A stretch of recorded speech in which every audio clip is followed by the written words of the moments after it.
E que mais ele vai fazer? A Bíblia diz que ele, a ponto de assentar-se no templo de Deus, ostentando-se, se fazendo, como se fosse o próprio Deus. Aqui que a maioria tropeça. Qual que é a ideia escatológica predominante nas igrejas brasileiras e americanas em geral? É assim, que Jesus vem e arrebata a igreja iminentemente, arrebata a igreja subitamente, fica aqui os ímpios e os desviados esperando a segunda chance. Nesse momento que ele arrebata, o anticristo se acende no poder. Por causa desse texto, eles acreditam que ele vai invadir Israel, reconstruir o templo e vai sentar lá no trono.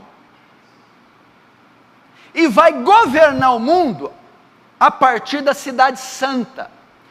Por causa disso, há anos que eu ouço e vejo filmes, especular, e agora porque o Trump foi lá no Muro das Lamentações, a ideia de todo mundo, Jesus está voltando, por quê? O templo está para ser reconstruído. Já tem material pré-fabricado prontinho, é só fazer o acordo lá com os muçulmanos e reconstruir. Se reconstruir, contagem regressiva, o anticristo vai aparecer e vai entrar no poder. Essa é a ideia. Aí ele vem, 7 anos ele reina, a partir desse templo, lá em Jerusalém reconstruído, é o templo de Salomão, é o terceiro. Lá no templo ele governa. E enquanto isso, acontece os 7 anos de tribulação. A igreja foi arrebatada secretamente, está quietinha lá nas bodas. Anticristo reconstrói o templo, está reinando. E enquanto isso, persegue todo mundo aqui, no que é chamado grande tribulação. Não é assim. Não é essa a interpretação. Templo aqui, presta atenção. A palavra templo, Deus não tem intenção de usar o templo de Jerusalém. Porque, veja só, reconstruir o templo, segundo os dispensacionalistas, é a vontade de Deus, porque está escrito aqui. Mas não é a vontade de Deus reconstruir. Por quê? Porque em Efésios 2, se o Senhor ordenasse profeticamente que o templo fosse reconstruído, Deus estaria destruindo, desfazendo o que Ele fez. Porque Ele que ordenou a queda de Jerusalém no ano 70. Quando aquele templo cai, a lei cerimonial estava caindo. O judaísmo estava caindo. O novo templo havia chegado. Cristo, eu destruirei esse templo em 3 dias, destruir esse templo, em 3 dias o reconstruirei. Aí os judeus, como pode? Em 46 anos foi feito, como reconstruir em 3 dias? Porque ele falava do seu corpo, ele era o novo templo. O templo de Jerusalém não significava mais nada, porque a lei cerimonial foi abolida, a ordem levítica caiu, acabou isso, não precisa mais. Se for a vontade de Deus reconstruir, significa que o véu que Deus rasgou, Ele estaria costurando. Voltaria de novo a lei cerimonial, os costumes judaicos. Então eu não posso crer que essa profecia de Tessalonicenses seja o templo literal e seja em Jerusalém. Por quê?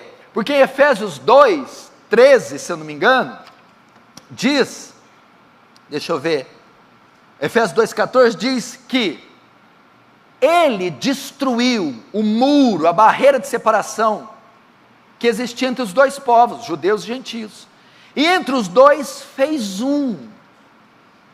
Então Deus não tem nenhuma intenção de reconstruir templo. Reconstruir templo significa voltar para a velha aliança. Não tem nenhum propósito nisso. Então, não seria a vontade de Deus. O que é esse templo? A palavra templo aqui no grego é naos. Naos. Essa palavra significa santuário. E ela é dirigida à igreja. Esse texto aqui é um texto paulino. Paulo é o autor de 2 Tessalonicenses. E toda vez que Paulo vai se referir à igreja nas cartas, ele usa o termo grego naos. Ele vai falar da igreja? Naos. E aqui, quando ele vai falar templo, ele está usando naos. 1 Coríntios 3,16, ele vai dizer: vós sois santuário do Deus vivente, templo do Espírito, naos. 1 Coríntios 6,16, não sabeis que sou templo do Espírito, naos, templo, igreja, ele está querendo dizer. E 2 Coríntios 6,16, ele vai dizer: que concorde entre Cristo e Belial, e que consenso entre a mesa, o templo dos demônios e o templo do Senhor, naos. A ideia aqui é igreja. O anticristo, quando se acender o seu poder, ele vai usar poder religioso para governar.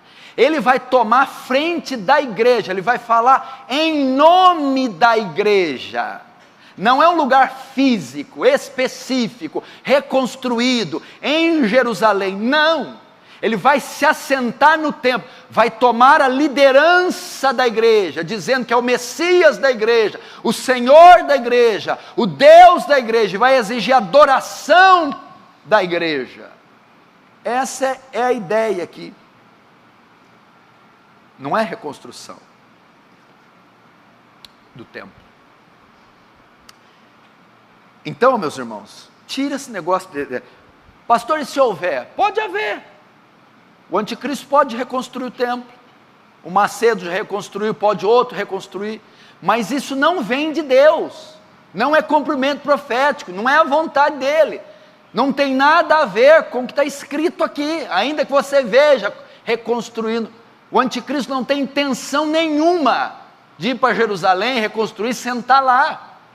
Por quê? Porque o povo judeu, para o anticristo, para Satanás, é como todos os outros, é pagão, é ímpio. O interesse dele é a igreja. Mas e a profecia de Daniel? Quando vocês virem o abominável da desolação, o qual falou o profeta Daniel, o abominável da desolação no lugar santo, quem lê entenda, fugir. O que é o abominável da desolação?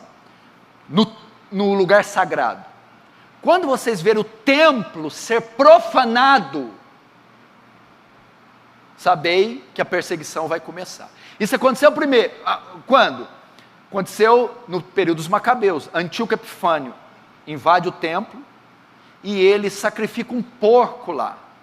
Cumpre-se parcialmente a profecia de Daniel, porque o porco é um animal imundo para o judeu, então ele profana o templo, entrando no templo, ele é uma figura do anticristo, e mata um porco, e põe essas vísceras aí, profana o templo. Cumpre-se lá por quê? O Messias não tinha vindo, a igreja do Antigo Testamento era Israel, o templo era o templo. Agora, no novo concerto, o anticristo vai entrar no templo, assumir o poder da igreja, e vai profaná-la com o pecado. Essa é a ideia. Pode reconstruir lá. Se ele reconstruir o templo de Salomão e pôr porco lá, Deus tem nada a ver com porco mais, a lei cerimonial já foi. Isso não profana Deus. Tanto é que nós comemos porco. Qualquer objeto dentro do templo de Jerusalém não tem significado nenhum para Deus, é como pôr Maria dentro da igreja católica, o Alcorão dentro do Maomé. Isso não profana. O que vai profanar é o anticristo assumir o poder e se dizer ser o próprio Deus. Isso é a profanação. Vos exorto que acerca da vinda de Jesus e da nossa reunião com Ele, não vos demovais com facilidade, quer por palavra, está ouvindo pregador messiânico judeu demais, quer por espírito, está acreditando em profecia demais, e quer por epístola, está lendo o livro de Tim LaHaye deixados para trás demais, porque isso não acontecerá, o que? A volta de Jesus, sem que antes ocorra a apostasia, as heresias explodam, e venha o homem do pecado, o anticristo. Ele é um sistema ou é uma pessoa? Filho e homem são termos designados para ilustrar uma personalidade, uma figura. A personificação é um homem. Por quê? Porque Paulo fala no verso 7 que o sistema já está aí. Então não tem como o sistema ser termômetro para a vinda se ele já está. Esse sistema teria que se apresentar, mas ele já se apresentou. Então não é o sistema, é a encarnação do sistema na figura de um homem. Que mais? Este homem vai sentar-se no templo, ostentando ser Deus. A dúvida que todo mundo tem, ele vai invadir Jerusalém, vai reconstruir o templo, vai sentar lá. Mas para quê? Por causa desse texto. A palavra aqui para templo é naos. Quem usa ela é Paulo. Então, como que você interpreta? Como é que é a exegese, a hermenêutica? A palavra naos é empregada quantas vezes pelo autor? O autor da epístola é Paulo. Paulo escreveu 13. Essa palavra naos é empregada dezenas de vezes por Paulo. E todas as vezes que ele usa naos é para se dirigir à igreja. Por que aqui em Tessalonicenses ele diz templo de Jerusalém, Israel? Não, ele está dizendo igreja. Então a ideia é o quê? Que o anticristo tomará o poder da igreja de Cristo, dizendo ser Senhor de Cristo.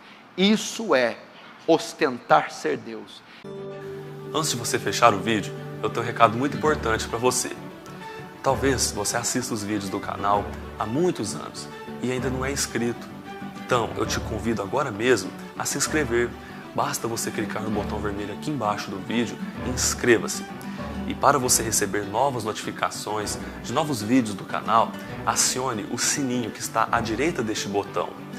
E se você gostou desse vídeo, clique em gostei e ajude o canal Defesa do Evangelho a alcançar mais pessoas para que possam ouvir o verdadeiro Evangelho.